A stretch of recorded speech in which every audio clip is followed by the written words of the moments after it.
Hello and welcome to my channel. My name is Bharat. Today I'll guide you through real practical strategies to prepare for any job or other kind of interviews. Plus, I will also show you how to answer common interview questions in a way that are unique, impressive, and are not found in the Google. So let's begin. But before that, let me share something. I'm actually presenting these interview tips based on my past and current experience, both as an interview panelist member multiple times, as well as a candidate itself having successfully cracked numerous interviews, be it for the job or for the research projects or for other kind of funding categories, and as well as for the professional fellowships.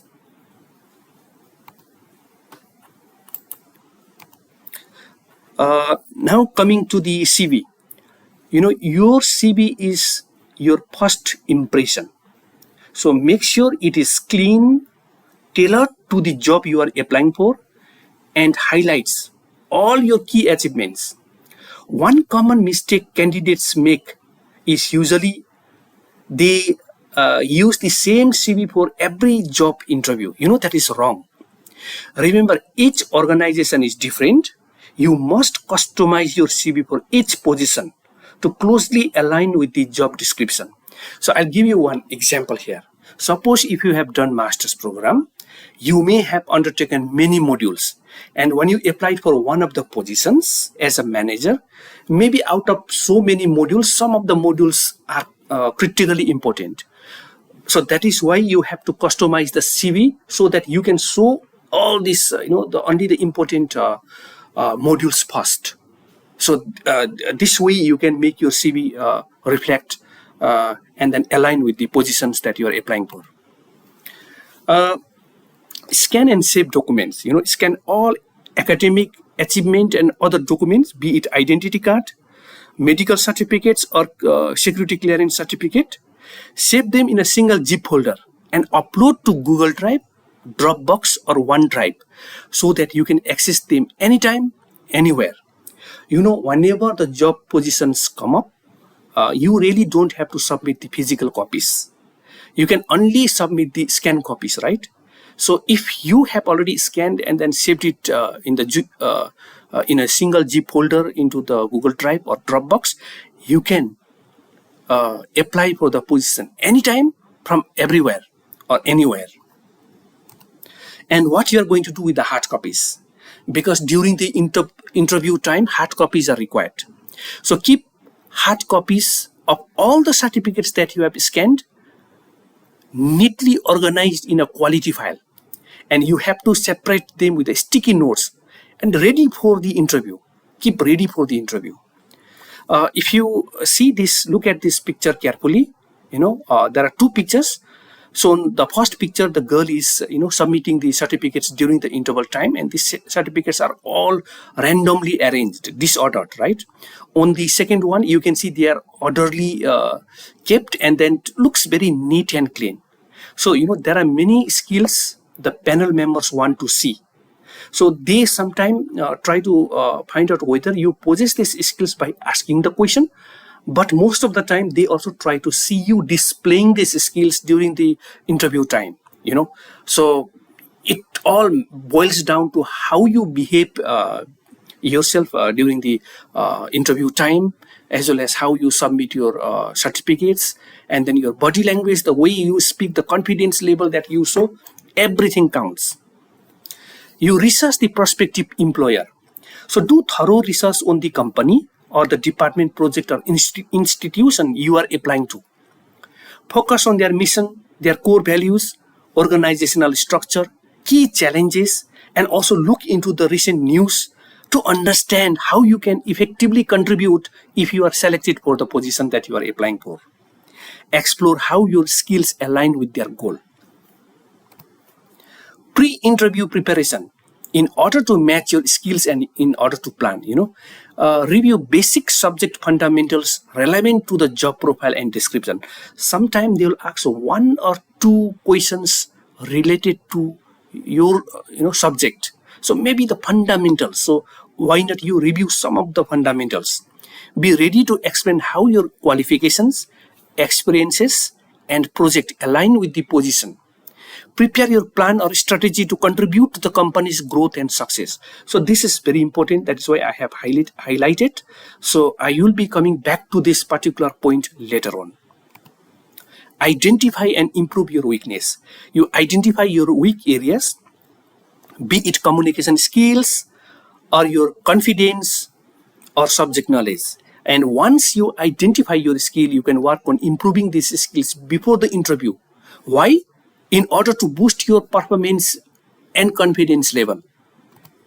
So these are some of the qualities that the interviewers would like to see in the candidates. So sometimes they try to find out these qualities by asking the relevant questions, or sometimes they want to observe you displaying all these qualities.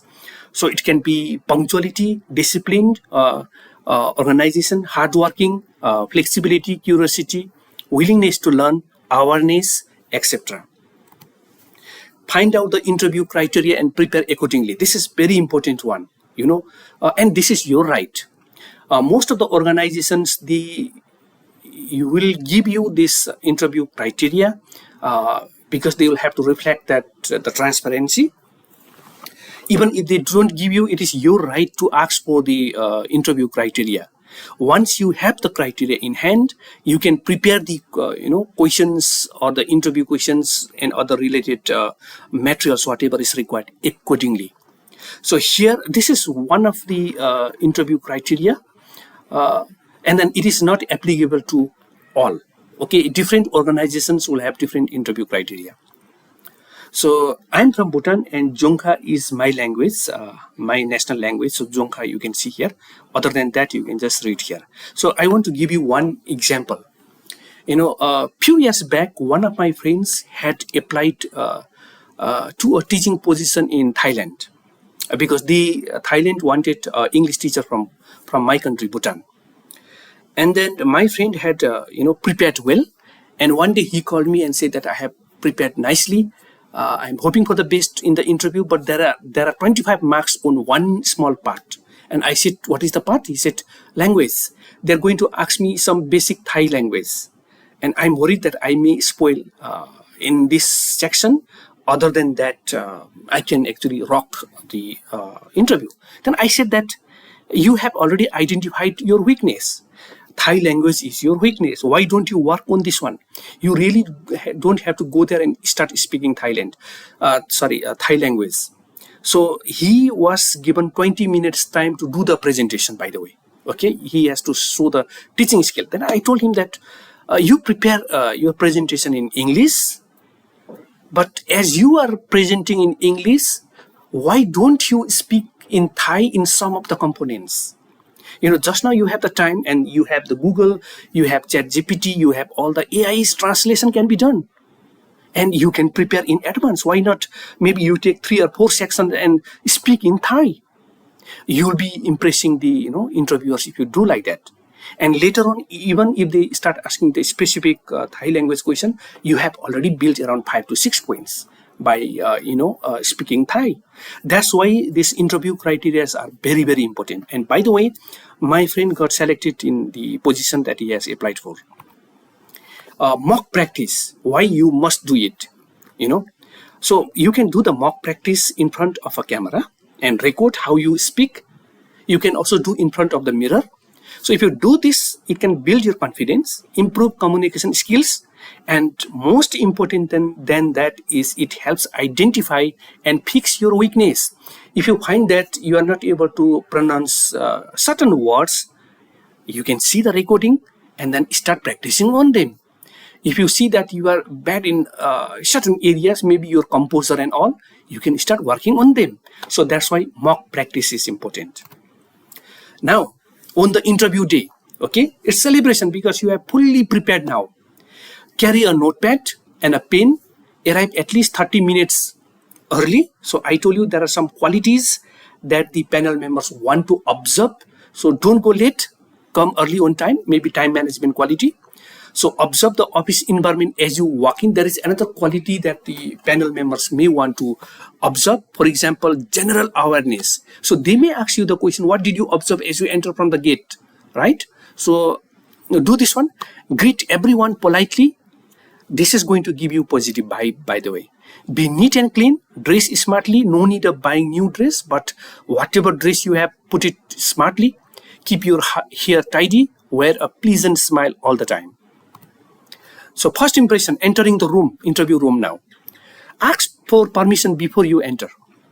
Wait for the panel member to invite you to sit and say thank you, a courtesy, sit in a relaxed yet confident posture now. Maintain proper sitting etiquette. So during the interview, present well your organized file with the labeled documents. I told you the file has to be well organized already. Keep your notepad and pen ready. Give a genuine smile, no fake smile. Maintain eye contact. You are fully prepared, so why are you worried now, right? Maintain eye contact. Speak loud and clear, but with confidence and gently. Be honest. If you are not able to know the answer of some of the one or two of the questions, you can say, I do not know the answer. Be honest. And instead, you can say that I have prepared on other parts. I am actually, I can, talk on other parts. So interview tips. So actually, I have divided this whole presentation into two segments. The first part was interview preparation. And now the second part is interview tips. So under the interview tips, turn your answer into a conversation. This is the most important one. Most important one.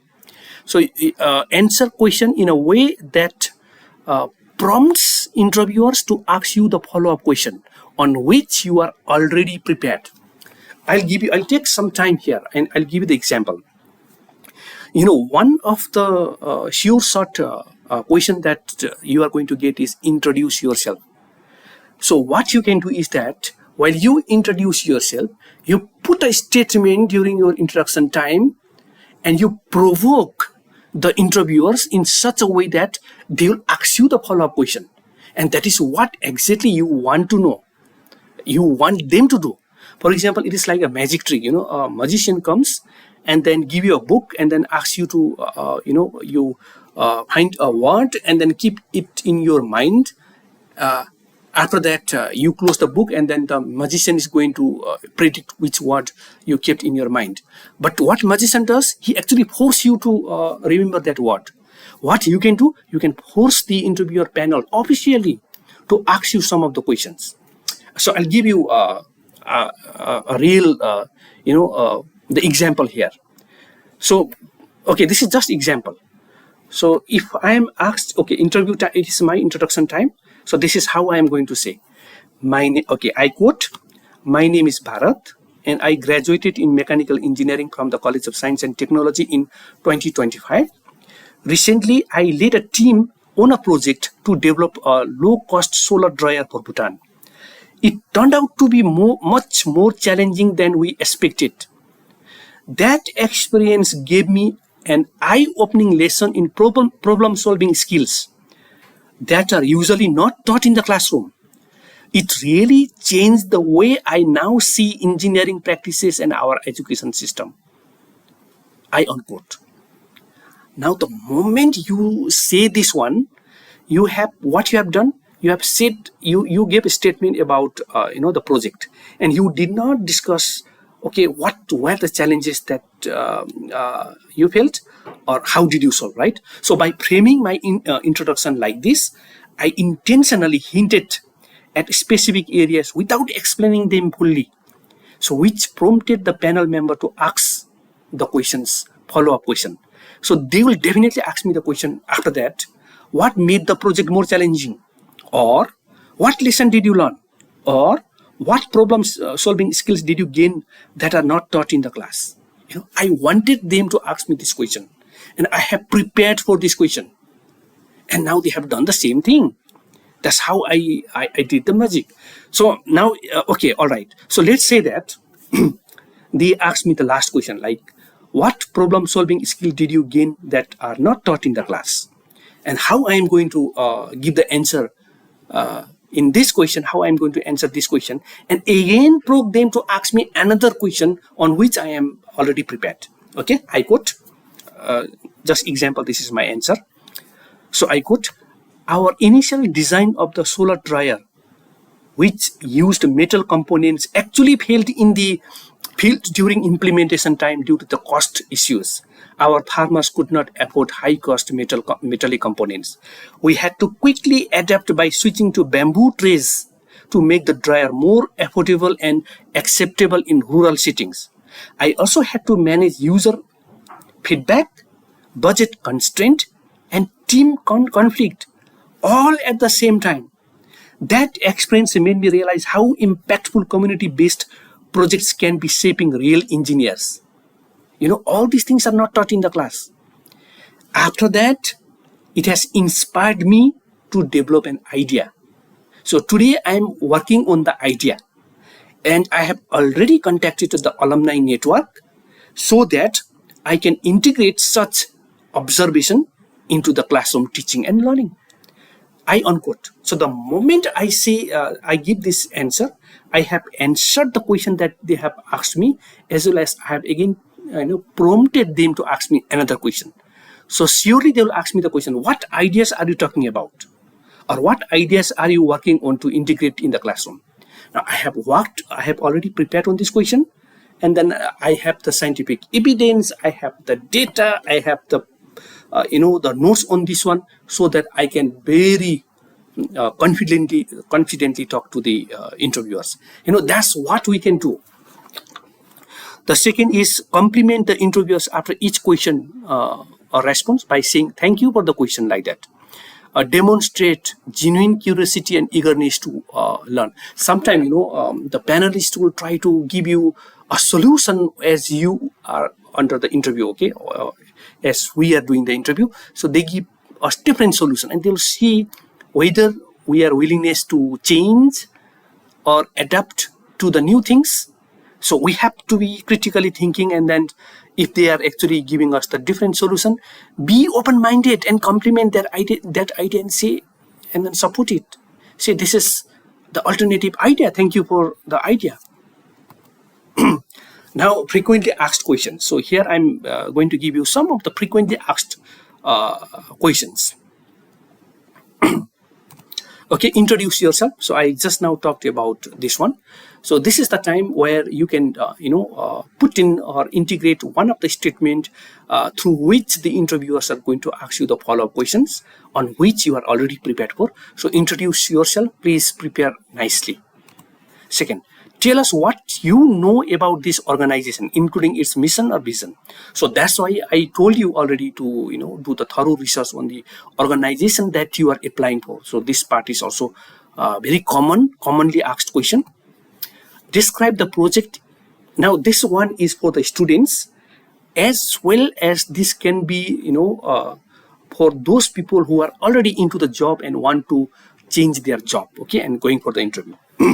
So as a student, for the students, describe the project you completed in the college, what you learned in the project, the challenges you faced, how did you overcome the challenges, and how the project is relevant to the position you are applying for. It's your question. So in this question, there are several questions, sub-questions, right? They may not ask you all the questions one by one, maybe one or two questions, but definitely they are going to ask you this question if you are a recent graduate and trying to, enter the job market. But this is also relevant for those people who are already into a job, but they want to, a new challenging scenario has come up, and they want to actually shift it to the new job profile, or simply they want to switch to the new position. So as I said, this is relevant even if you are attending your second, third, or even your nth interview. Okay, so here instead of the project, you need to explain how your current job experiences aligns with the advertised position. It all depends upon how you pitch yourself. Let me give you a unique example. A biologist applying for the position of a bank manager. A biologist applying for the position of a bank manager and is shortlisted. It's a unique, right? So now, let me say that I am in this. I am a biologist, just as an example, and then I have been asked this question: how my experience as biologist is going to help in this new position as a bank manager. So if this is the question, this is how I am going to answer. I quote: "You might be wondering why a biologist is applying to be a bank manager. The answer is simple. My scientific background has forged a unique skill set perfectly suited for this role. I have spent years and years analyzing complex cellular data, identifying critical DNA patterns, and also devising innovative biological solutions. This translates directly to finance and banking. For example, understanding the market's trend, evaluating risks, and optimizing processes exactly as what biologists do, but just the area is different. So therefore, I look forward to do banking differently and take it to the next higher level, where customers become the intricate part of our service, like biological sales to the biologist." I unquote. So this is how it matters. How you pitch yourself is the big thing in the interview.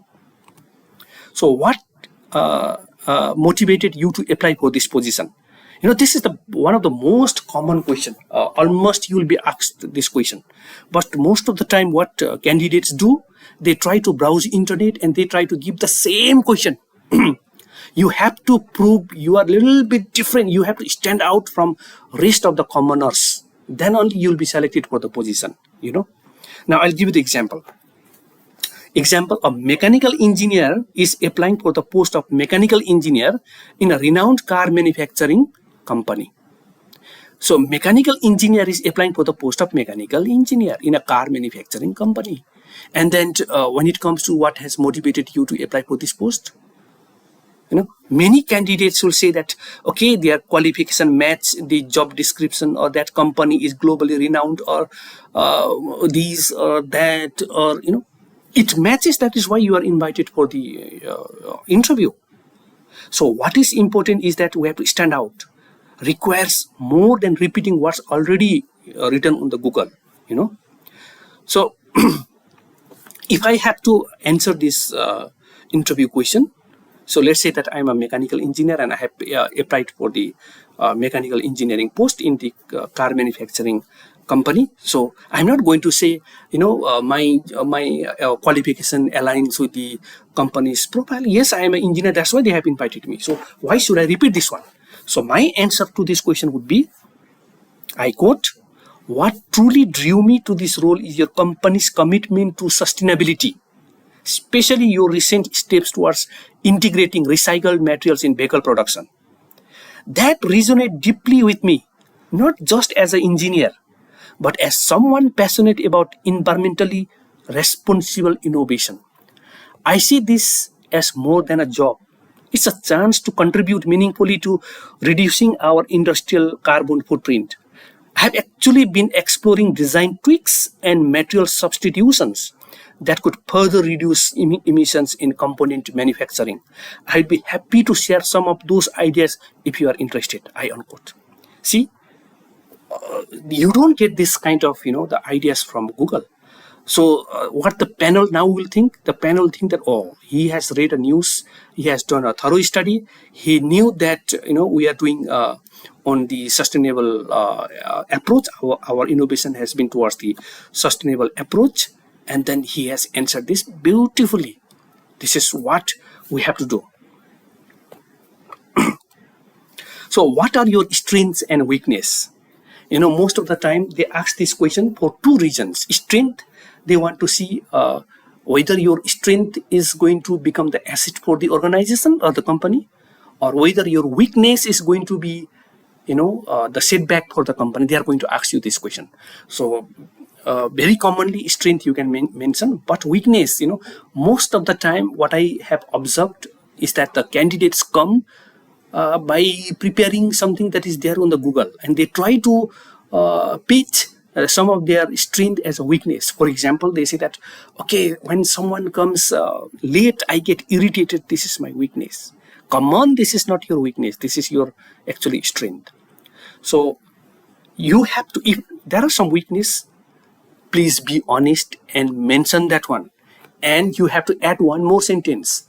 You can say that I have been working on this weakness, I have been addressing this weakness, and much of this has been already solved. A small portion is left. I look forward to solving this completely. But remember that, please don't say that one of my weaknesses, I'm not able to wake up by 10 o'clock also, 11 o'clock also. If this is the one, then they're not going to select you. Other than that, you can mention honestly. Honesty is some of the important thing in the company. So what initiatives would you take to improve this sector in your role? This is your third question. What initiative? So when you bring, what initiative or technology are you going to bring on the table for this job? So you have to answer this question like an expert. For example, if I am an IT expert and if I have applied in the insurance company, just as an example, see how I'm going to answer this question. I quote, my goal is to make your system faster, safer, and smarter, ultimately improving both customers' trust and efficiency.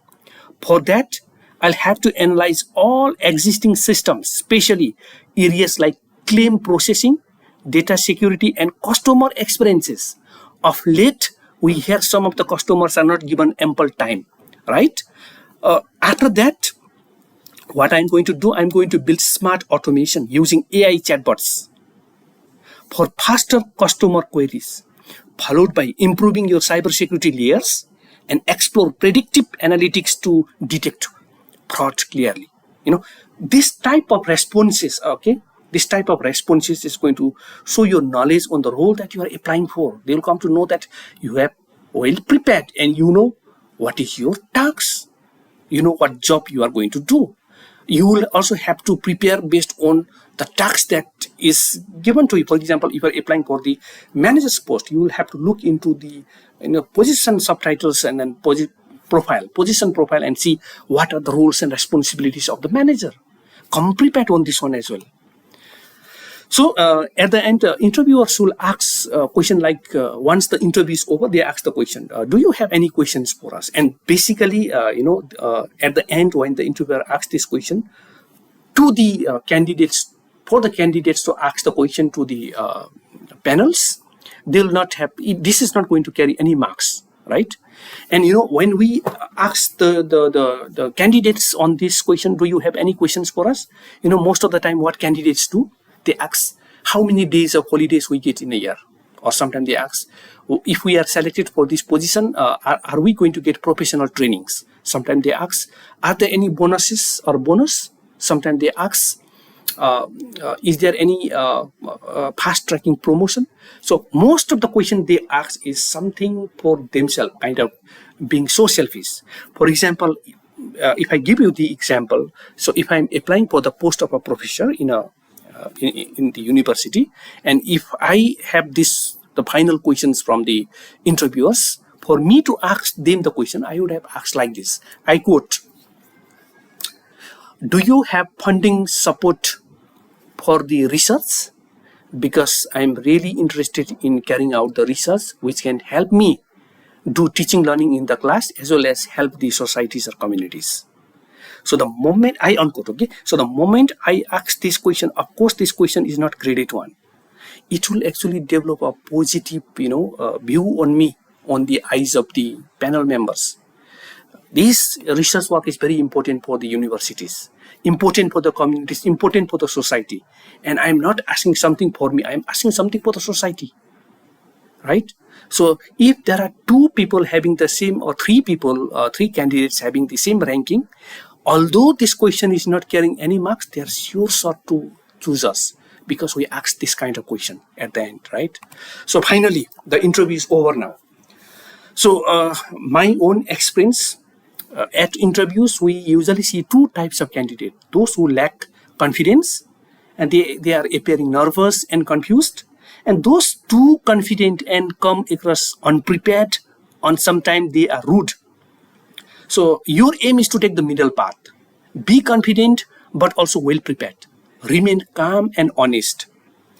Even after all this preparation, if the company doesn't choose you, it's their loss, not yours.